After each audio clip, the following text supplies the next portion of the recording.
My Australia is walking through the streets of Punch Bowl with the smell of freshly roasted Lebanese coffee, kissing the Asian bakeries good morning. The eucalyptus towers overhead and the frangipanis scent my breath as we sing the unofficial national anthem. I come from a land down under, living from beat to beat, bumping down the streets with Tupac on our tongues, and yeah, we're headed for the beach. Water, so unapologetically salty to the eyes, but we take it in our stride, remembering all the lessons at Greenacre Pool and at school when Cronulla hit high tide. My Australia is barbecues, or as my dad still says, barbecue, meat sizzling on the fire, homemade tabbouleh and tomato sauce, pavlova cake and knefe, the perfect cultural dichotomy, and it's not hard to see, no matter our creed, we always rep our team, #Wanderers FC. This country will never be tainted by cafe sieges. We will always ride together from the mountains where the bushfires rage. We stand together down to the shore where the lifesavers age under that great southern sun. My Australia is one where women wear their saris and their colourful hijabs proudly. Men don sweat-stained collars like war badges. You can get the best fur in Sydney, the realest Lebanese and Chinese, and you feel at ease because no one judges your garlic breath or the tabbouleh stuck in your teeth. It's a space where you can find the most authentic spices in shops where signs in foreign languages sit like jeweled crowns atop their doors. It is neighbours passing barbecued meat over the fence and always saying hello. It is all the stoic traditions. It is stoic. A community that's been hardened by media headlines. It is targeted, it is judged, it is 3 a.m. sirens and perceived thugs. But it's also where the call to prayer gently interludes with the ringing of church bells. See, it's coexistence and artistic resistance.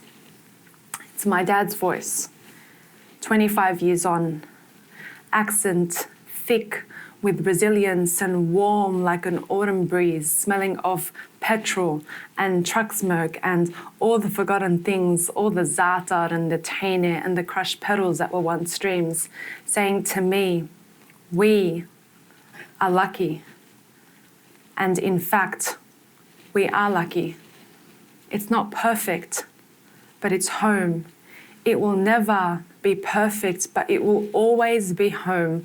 My Australia is home when the rest of the world says no. Thank you.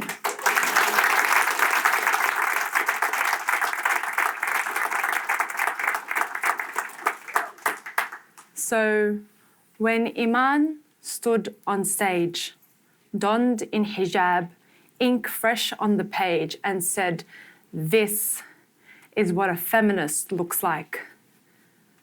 When Yasmin took the stage and proclaimed, if they can pronounce Shakespeare, then they can pronounce your name.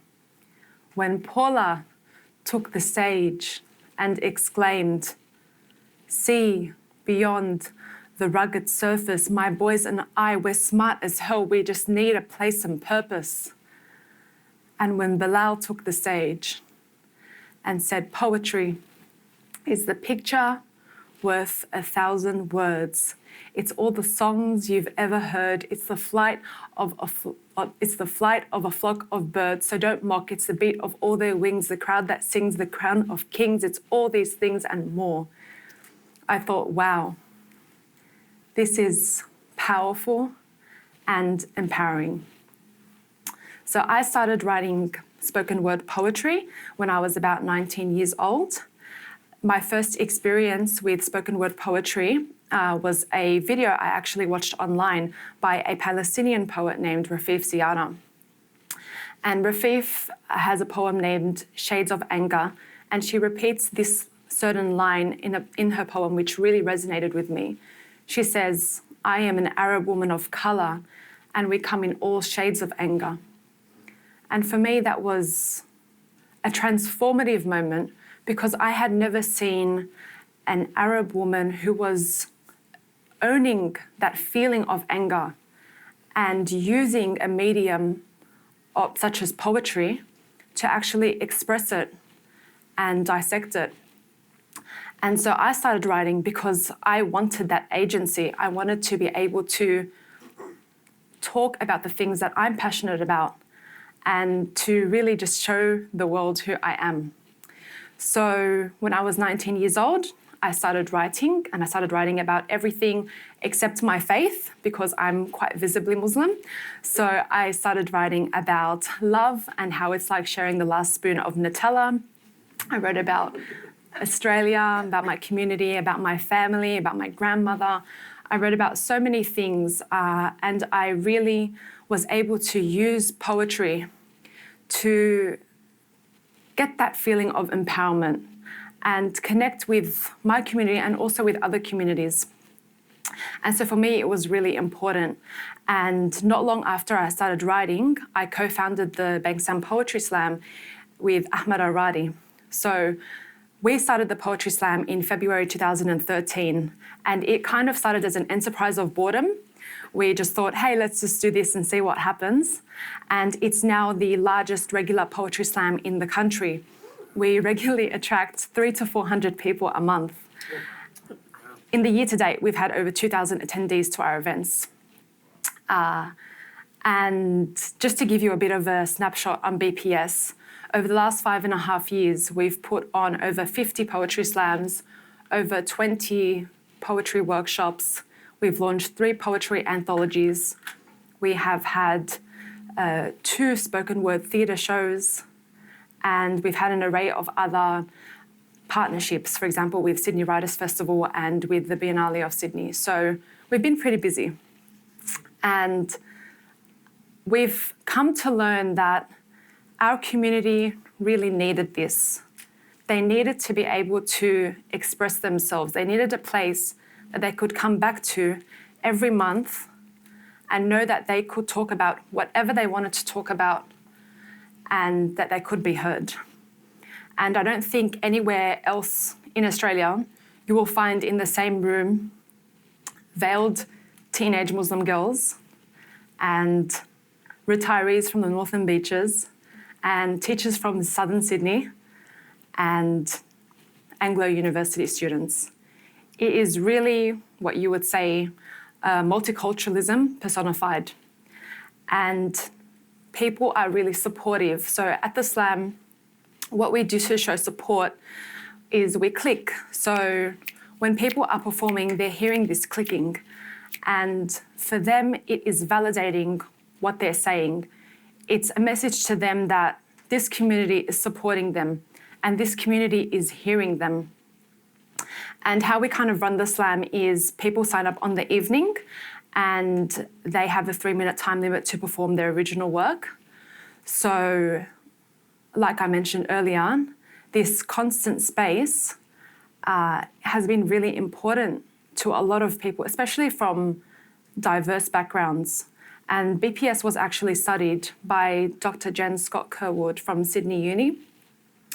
And she affirmed that spoken word poetry is a really important tool for exercising agency and also for expressing yourself creatively. And the Bangsam Poetry Slam has actually created this third space.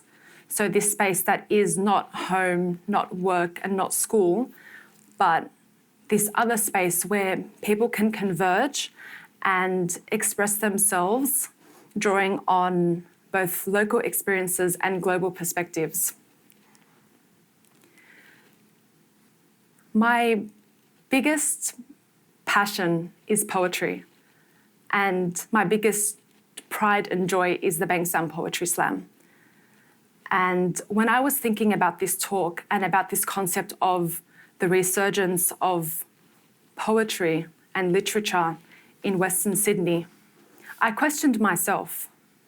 Is there really a resurgence of literature, or is there now a space where people can actually go and express themselves And as a consequence of that, people are writing.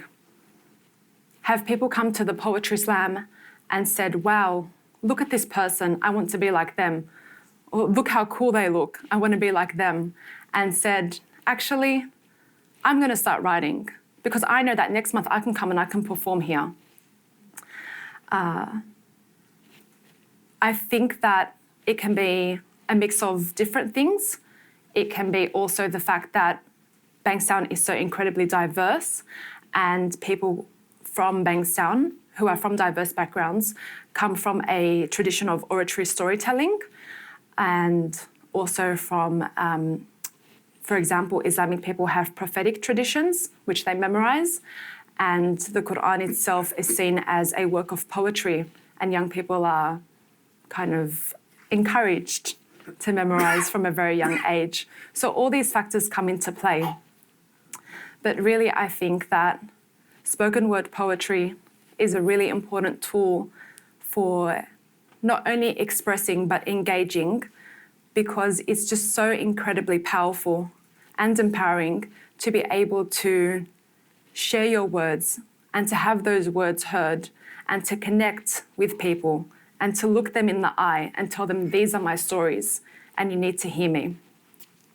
So when the next Bilal has a story, when the next Iman wants to slay the stage, when the next Layla wants to spark a revolution with her words, and the next Yasmin just wants to be heard, Bankstown Poetry Slam will be waiting, because Bankstown Poetry Slam is home when the rest of the world says no. Thank you very much.